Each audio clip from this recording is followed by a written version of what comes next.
ਜਦੋਂ ਮਹਾਰਾਜ ਬਗਦਾਦ ਜਾਂਦੇ ਨੇ, ਜਿੱਥੋਂ ਕੜਾਹ ਪ੍ਰਸ਼ਾਦ ਦੀ ਮਰਿਆਦਾ ਸ਼ੁਰੂ ਹੁੰਦੀ ਹੈ ਉਹ ਬਗਦਾਦ ਤੋਂ ਸ਼ੁਰੂ ਹੋਈ ਹੈ। ਜਦੋਂ ਮਹਾਰਾਜ ਬਗਦਾਦ ਗਏ, ਬਗਦਾਦ ਵਿੱਚ ਇੱਕ ਗੱਲ ਦੀ ਮਨਾਹੀ ਸੀ ਵੀ ਕੋਈ ਸੰਗੀਤ ਨਹੀਂ ਵਜਾ ਸਕਦਾ।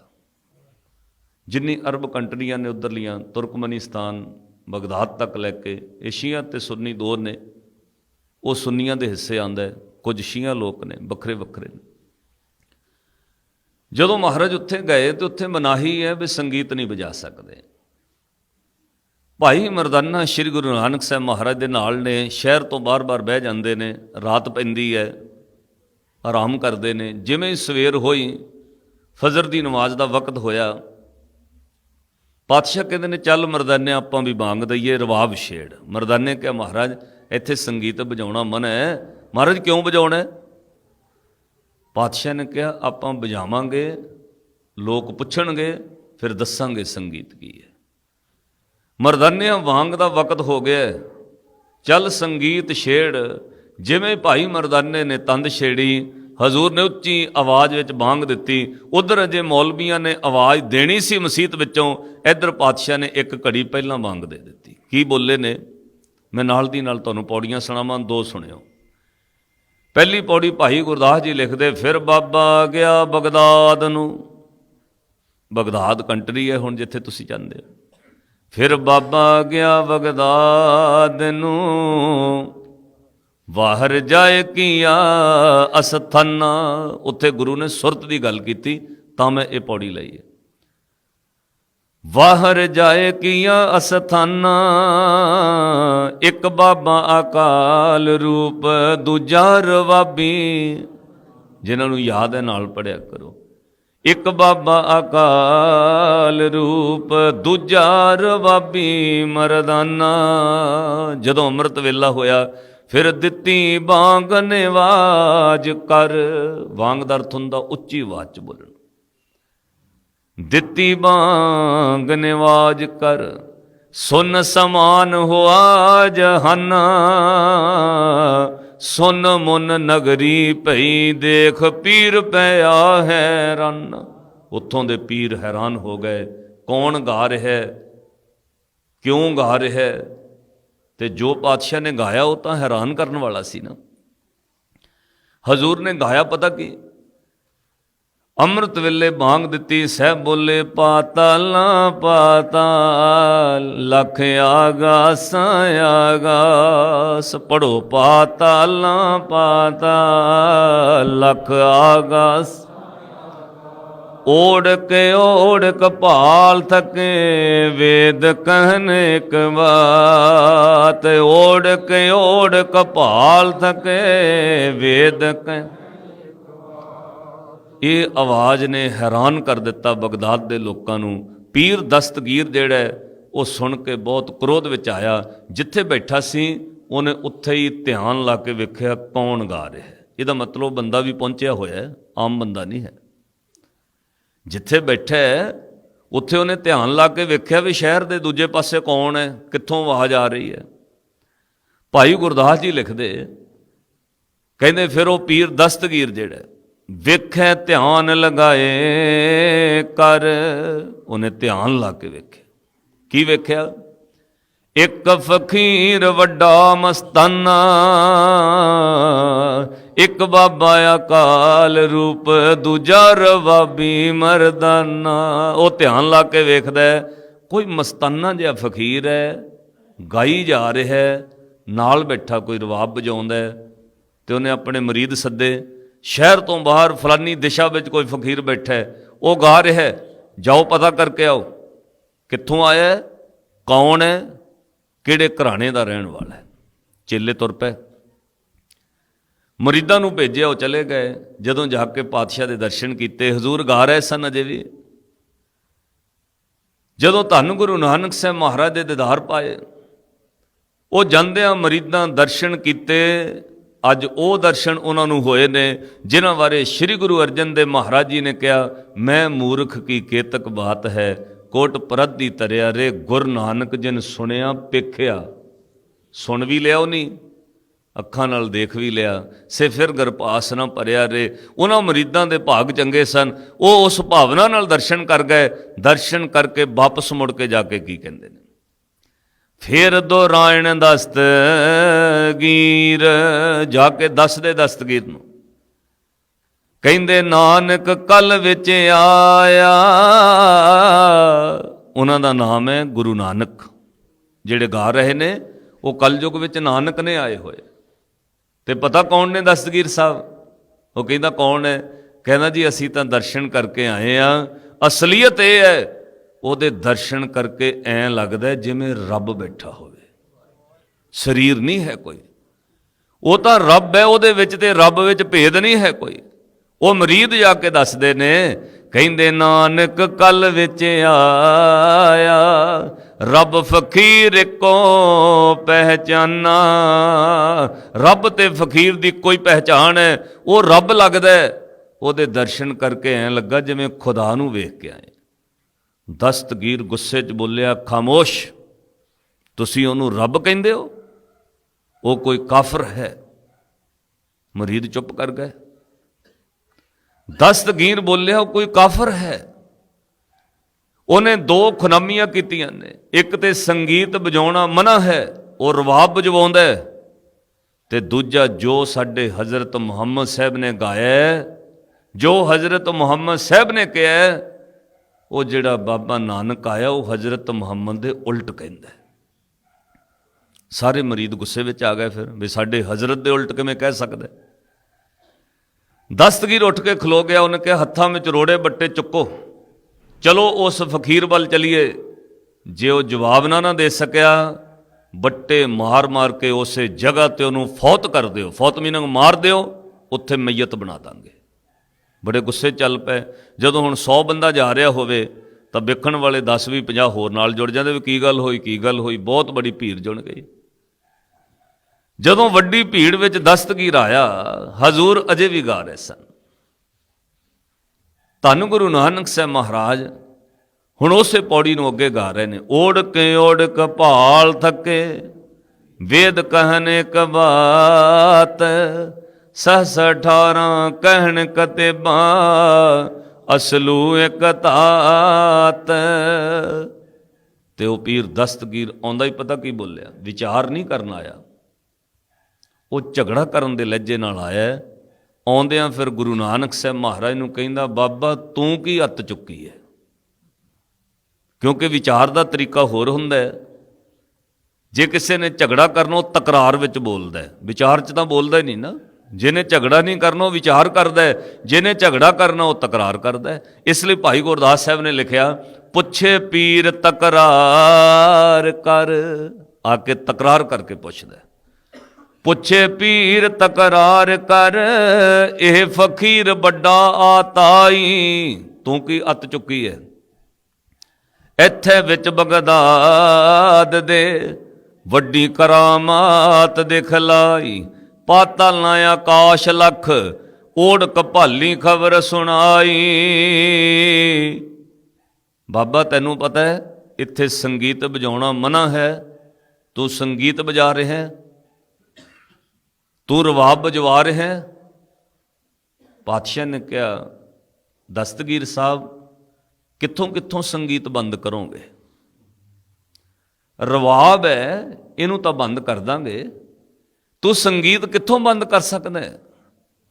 ਕੁਦਰਤ ਦੀ ਇਸ ਰਚੀ ਹੋਈ ਸ੍ਰਿਸ਼ਟੀ ਬ੍ਰਹਿਮੰਡ ਦੇ ਅੰਦਰ ਆਪਣੇ ਆਪ ਸੰਗੀਤ ਚੱਲ ਰਿਹਾ ਹੈ। ਇਹ ਵਗਦੀ ਹੋਈ ਹਵਾ ਵੀ ਸੰਗੀਤ ਵਿੱਚ ਹੈ, ਇਹ ਹਿਲਦੇ ਹੋਏ ਪੱਤੇ ਵੀ ਸੰਗੀਤ ਵਿੱਚ ਨੇ। ਹੋਰ ਤੇ ਹੋਰ ਆਪਣੇ ਬਾਂਹ ਦੀ ਨਬਜ਼ ਪਕੜ ਕੇ ਵੇਖ, ਤੇਰੇ ਖੂਨ ਵਿੱਚ ਚੱਲਦੀ ਹੋਈ ਨਬਜ਼ ਵੀ ਸੁਰ ਤੇ ਤਾਲ ਵਿੱਚ, ਸੰਗੀਤ ਵਿੱਚ ਹੈ। ਦਿਲ ਤੇ ਹੱਥ ਰੱਖ ਕੇ ਵੇਖ, ਤੇਰੇ ਦਿਲ ਦੀ ਧੜਕਣ ਵੀ ਕਿਸੇ ਸੁਰ ਵਿੱਚ ਚੱਲ ਰਹੀ ਹੈ। ਟਿਕ ਟਿਕ ਟਿਕ, ਅੱਗੇ ਪਿੱਛੇ ਹੋ ਜਾਏ, ਤਾਲ ਤੋਂ ਬੇਤਾਲ, ਸੁਰ ਤੋਂ ਬੇਸੁਰ ਹੋ ਜਾਏ, ਤੂੰ ਬਿਮਾਰ ਪੈ ਜਾਏਗਾ। ਦਿਲ ਦੀ ਧੜਕਣ ਵੀ ਰੱਬ ਨੇ ਸੰਗੀਤ ਵਿੱਚ ਰੱਖੀ ਹੈ, ਸਰੀਰ ਦੀ ਨਬਜ਼ ਵੀ ਕਿਸੇ ਸੰਗੀਤ ਵਿੱਚ ਹੈ। ਤੇਰੇ ਚੱਲਦੇ ਹੋਏ ਸਵਾਸ ਉਹ ਵੀ ਬਿਲਕੁਲ ਸਹੀ ਦਿਸ਼ਾ ਵਿੱਚ, ਇੱਕ ਤਾਲ ਵਿੱਚ, ਇੱਕ ਸੁਰ ਵਿੱਚ ਚੱਲ ਰਹੇ ਨੇ। ਰੱਬ ਨੇ ਸੰਗੀਤ ਹਰ ਜਗ੍ਹਾ ਤੇ ਰੱਖਿਆ, ਕਿੱਥੋਂ ਕਿੱਥੋਂ ਬੰਦ ਕਰੇਗਾ? ਇਹ ਤਾਂ ਸੁਰਾਂ ਦਾ ਸੁਮੇਲ ਹੈ ਸੰਗੀਤ, ਇਹ ਤਾਂ ਕੁਦਰਤ ਨੇ ਰਚਿਆ ਹੈ। ਦਸਤਗੀਰ ਨੇ ਕਿਹਾ ਬੜਾ ਗਹਿਰਾ ਜਵਾਬ ਦਿੱਤਾ ਹੈ। ਤੇ ਹੁਣ ਉਹਨੇ ਕਿਹਾ ਚਲੋ ਸੰਗੀਤ ਨੂੰ ਛੱਡ, ਹੇ ਨਾਨਕ ਤੂੰ ਸਾਡੇ ਹਜ਼ਰਤ ਮੁਹੰਮਦ ਸਾਹਿਬ ਦੇ ਉਲਟ ਗਾਈ ਜਾਂਦਾ। ਪਾਤਸ਼ਾਹ ਨੇ ਕਿਹਾ ਕੀ ਉਲਟ ਗਾ ਹੈ? ਉਹਨੇ ਕਿਹਾ ਹਜ਼ਰਤ ਮੁਹੰਮਦ ਸਾਹਿਬ ਨੇ ਲਿਖ ਕੇ ਦਿੱਤਾ 7 ਪਤਾਲ ਨੇ, 7 ਆਕਾਸ਼ ਨੇ, 14 ਲੋਕ ਨੇ। ਧਰਤ ਤੋਂ ਪਤਾਲ ਤੱਕ 7, ਧਰਤ ਤੋਂ ਆਕਾਸ਼ ਤੱਕ 7, 14 ਲੋਕ 14 ਤਬਕ ਸਾਡੇ ਕਿਤਾਬਾਂ ਵਿੱਚ ਗ੍ਰੰਥਾਂ 'ਚ ਲਿਖੇ ਨੇ। ਹਜ਼ਰਤ ਮੁਹੰਮਦ ਸਾਹਿਬ ਨੇ 14 ਲੋਕ ਕਹੇ ਨੇ, ਤੂੰ ਲੱਖਾਂ ਹੀ ਪਤਾਲ ਲੱਖਾਂ ਆਕਾਸ਼ ਕਹਿ ਰਿਹਾ, ਇਹ ਤਾਂ ਤੌਹੀਨ ਹੈ। ਸਤਿਗੁਰਾਂ ਦਾ ਜਵਾਬ ਬੜਾ ਪਿਆਰਾ ਸੀ।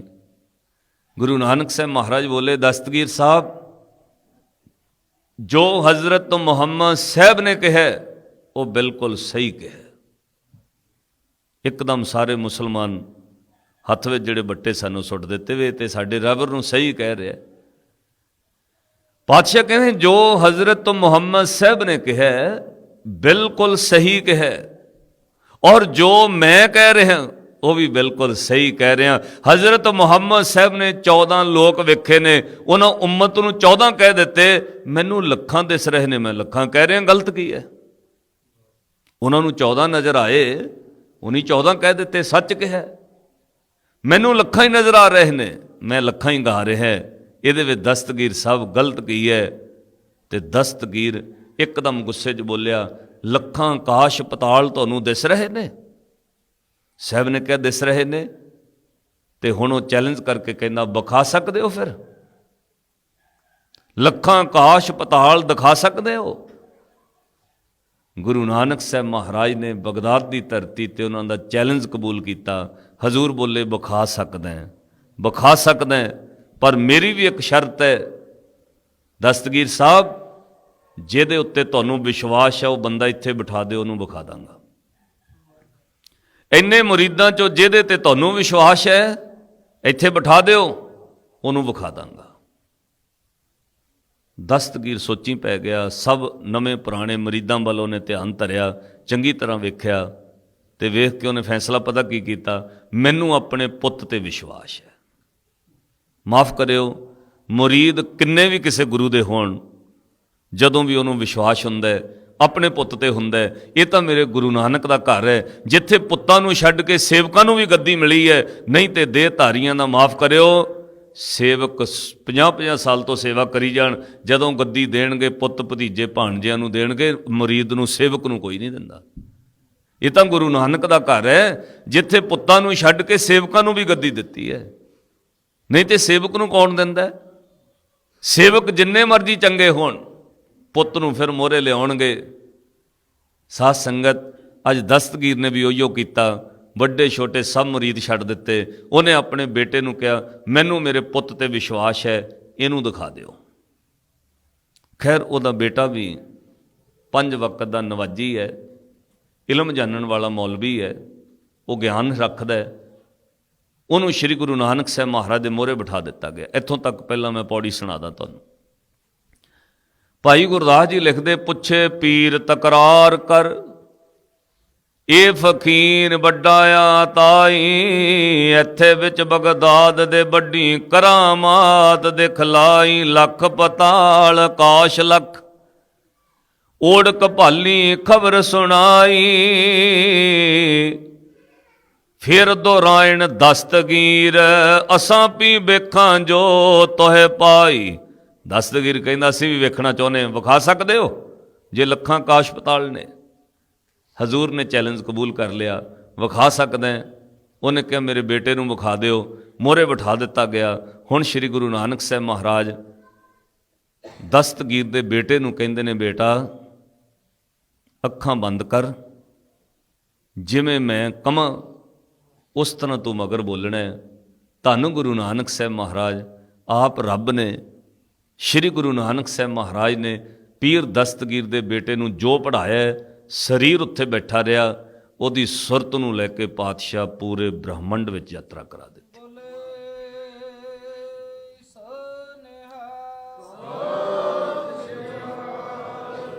ਪੀਰ ਦਸਤਗੀਰ ਦੇ ਬੇਟੇ ਨੂੰ ਮੋਹਰੇ ਬਿਠਾਇਆ ਤੇ ਸਾਹਿਬ ਨੇ ਕਿਹਾ ਮਗਰ ਬੋਲ।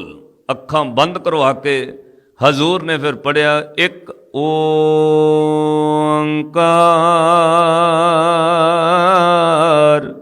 ਸਤਿਨਾਮ। ਇੱਕ ਓੰ ਪੜੋ ਸਤਿਨਾਮ।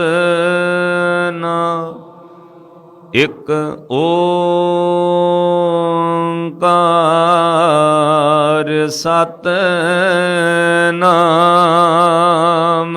ਇੱਕ ਓੰ ਇੱਕ ਓੰਕਾਰ ਸਤਿਨਾਮ। ਇੱਕ ਓੰ। ਦਸਤਗੀਰ ਦੇ ਬੇਟੇ ਦੀ ਸੁਰਤ ਪਾਤਸ਼ਾਹ ਲੱਖਾਂ ਆਕਾਸ਼ ਪਤਾਲ ਬ੍ਰਹਮੰਡ ਵਿੱਚ ਲੈ ਗਏ। ਭਾਈ ਗੁਰਦਾਸ ਜੀ ਲਿਖਦੇ, ਨਾਲ ਲੀਤਾ ਬੇਟਾ ਪੀਰ ਦਾ, ਅੱਖੀ ਮੀਟ ਗਿਆ ਹਵਾਈ। ਲੱਖ ਆਕਾਸ਼ ਪਤਾਲ ਲੱਖ ਅੱਖ ਫੁਰਕ ਵਿੱਚ ਸਭ ਦਿਖਲਾਈ। ਪਾਤਸ਼ਾਹ ਨੇ ਸਾਰੇ ਬ੍ਰਹਮੰਡ ਵਿਖਾ ਦਿੱਤੇ ਉਹਨੂੰ। ਤੇ ਫਿਰ ਹਜ਼ੂਰ ਨੇ ਕਿਹਾ, ਬੇਟਾ ਇਹ ਕਲਯੁਗ ਹੈ, ਇੱਥੇ ਸਕਾ ਪਿਓ ਵੀ ਕਈ ਵਾਰ ਪੁੱਤ ਤੇ ਵਿਸ਼ਵਾਸ ਨਹੀਂ ਕਰਦਾ। ਇਹ ਕਲਯੁਗ ਹੈ, ਇੱਥੇ ਸਕਾ ਪਿਓ ਵੀ ਪੁੱਤ ਤੇ ਵਿਸ਼ਵਾਸ ਕਰਨੋਂ ਮੁੱਕਰ ਜਾਂਦਾ ਹੈ। ਤੁਸੀਂ ਪਰਿਵਾਰਾਂ ਵਾਲੇ ਬੈਠੇ ਹੋ, ਕੋਈ ਬੰਦਾ ਨਹੀਂ ਕਹਿੰਦਾ ਮੇਰੀ ਔਲਾਦ ਮਾੜੀ ਹੈ, ਸਾਰੇ ਬੰਦੇ ਕਹਿੰਦੇ ਚੰਗੇ ਨੇ, ਮੇਰੇ ਬੱਚੇ ਬਹੁਤ ਚੰਗੇ ਨੇ, ਕਿਸੇ ਨੂੰ ਪੁੱਛ ਕੇ ਵੇਖ ਲਓ। ਪਰ ਕਿਤੇ ਨਾ ਕਿਤੇ ਮਨ ਵਿੱਚ 25% ਤਾਂ ਇਹ ਚੀਜ਼ ਪਈ ਹੈ, ਇੱਕ ਅੱਧੀ FDR ਬੱਚਿਆਂ ਤੋਂ ਲੁਕੋ ਕੇ ਰੱਖ ਲਈਏ, ਕਿਤੇ ਕੰਮ ਆਏਗੀ। ਇੱਕ ਅੱਧਾ ਪਲਾਟ ਥੋੜਾ ਆਸੇ-ਪਾਸੇ ਰੱਖ ਲਈ, ਸਾਰਾ ਥੋੜੀ ਨਾਮ ਕਰਨਾ ਹੈ। ਕੱਲ ਨੂੰ ਘਰ ਵਾਲੀ ਦੇ ਮਗਰ ਲੱਗ ਕੇ ਮੈਂ ਬੁੱਢਾ ਹੋ ਕੇ ਫਿਰ ਕੀ ਕਰਨਾ। ਕਿਤੇ ਨਾ ਕਿਤੇ ਹੈ 25% ਮਨ ਵਿੱਚ ਵਿਸ਼ਵਾਸ, ਬੇਵਿਸ਼ਵਾਸੀ ਹੈ ਕਿਤੇ। ਸਾਰਾ ਕੁਝ ਨਹੀਂ ਤੁਸੀਂ ਨਾਮ ਕਰਦੇ। ਹਜ਼ੂਰ ਨੇ ਕਿਹਾ, ਬੇਟਾ ਇਹ ਕਲਯੁਗ ਹੈ, ਇੱਥੇ ਸਕਾ ਪਿਓ ਵੀ ਕਈ ਵਾਰ ਪੁੱਤ ਤੇ ਵਿਸ਼ਵਾਸ ਕਰਨੋਂ ਮੁੱਕਰ ਜਾਂਦਾ ਹੈ। ਤੂੰ ਲੱਖਾਂ ਬ੍ਰਹਮੰਡ ਦੇ ਇਹ ਕੋਟ ਬ੍ਰਹਮੰਡ ਦੀ ਇਸ ਰਚਨਾ ਵਿੱਚੋਂ ਲੱਖਾਂ ਆਕਾਸ਼ ਪਤਾਲ ਵੇਖ ਲਏ ਨੇ। ਲੈ ਫਿਰ ਜੇ ਵਿਖਾਉਣਾ ਤੇ ਪੂਰਾ ਹੀ ਵਿਖਾਉਣਾ ਚਾਹੀਦਾ ਹੈ, ਜੇ ਕਰਾਮਾਤ ਹੈ ਤਾਂ ਫਿਰ ਪੂਰੀ ਕਰਨੀ ਚਾਹੀਦੀ ਹੈ। ਧੰਨ ਸ਼੍ਰੀ ਗੁਰੂ ਨਾਨਕ ਸਾਹਿਬ ਮਹਾਰਾਜ ਨੇ ਤੁਰ ਦਰਗਾਹ ਤੋਂ ਉਹਨੂੰ ਉਹ ਚੀਜ਼ ਵਿਖਾਈ ਜਿਹਨੂੰ ਸੱਚਖੰਡ ਕਹਿੰਦੇ ਨੇ, ਜਿਹਨੂੰ ਸੱਚਮੁੱਚ ਉਹ ਜਗ੍ਹਾ ਕਹਿੰਦੇ ਨੇ। ਉਸ ਧੁਰ ਪਤਾਲ ਤੋਂ, ਦਰਗਾਹ ਤੋਂ ਇੱਕ ਵਸਤੂ ਪ੍ਰਗਟ ਕੀਤੀ। ਕੋਲੇ ਵਿੱਚ ਹਜ਼ੂਰ ਨੇ ਕਿਹਾ ਬੁੱਕ ਕਰ। ਉਹ ਕੋਲਾ ਭਰ ਕੇ ਪ੍ਰਗਟ ਕੀਤਾ, ਉਹਨੂੰ ਕੜਾਹ ਪ੍ਰਸ਼ਾਦ ਕਹਿੰਦੇ ਨੇ। ਉਸ ਜਗ੍ਹਾ ਤੇ ਪਹਿਲੀ ਵਾਰ ਪ੍ਰਗਟ ਹੋਇਆ। ਭਾਈ ਸਾਹਿਬ ਭਾਈ ਗੁਰਦਾਸ ਜੀ ਲਿਖਦੇ, ਕਹਿੰਦੇ ਲੱਖ ਪਤਾਲ ਆਕਾਸ਼ ਲੱਖ ਅੱਖ ਫੁਰਕ ਵਿੱਚ ਸਭ ਦਿਖਲਾਈ।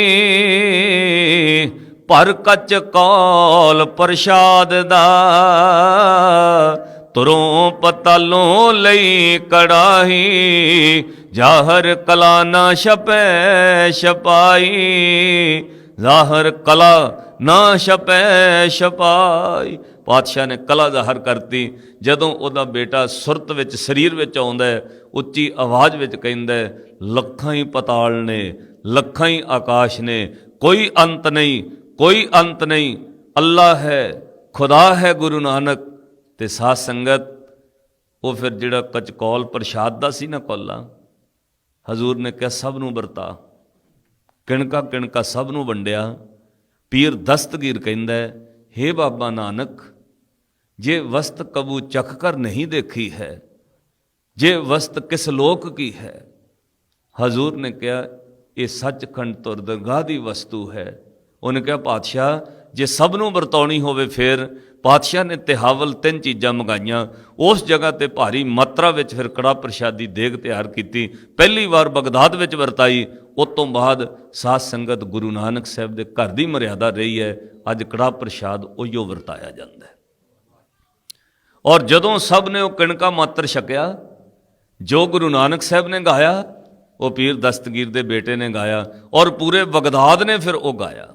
ਧੰਨ ਗੁਰੂ ਨਾਨਕ ਸਾਹਿਬ ਮਹਾਰਾਜ ਨੇ ਜੋ ਬੋਲਿਆ ਪੀਰ ਦਸਤਗੀਰ ਦਾ ਬੇਟਾ ਗਾ ਰਿਹਾ ਸੀ। ਪੂਰਾ ਬਗਦਾਦ ਪੀਰ ਦਸਤਗੀਰ ਔਰ ਸਭ ਮਗਰ ਗਾ ਰਹੇ ਸੀ। ਹਜ਼ੂਰ ਨੇ ਕੀ ਉਹਨਾਂ ਨੂੰ ਪੜ੍ਹ ਕੇ ਸੁਣਾਇਆ। ਸਾਹਿਬ ਕਹਿੰਦੇ ਬਲਿਹਾਰੀ ਕੁਦਰਤ ਵਸਿਆ, ਤੇਰਾ ਅੰਤ ਨਾ ਜਾਈ ਲਖਿਆ। ਪੜੋ ਸਾਰੇ। ਬਲਿਹਾਰੀ ਕੁਦਰਤ ਵਸਿਆ, ਬਲਿਹਾਰੀ ਕੁਦਰਤ ਵਸਿਆ, ਬਲਿਹਾਰੀ ਕੁਦਰਤ, ਬਲਿਹਾਰੀ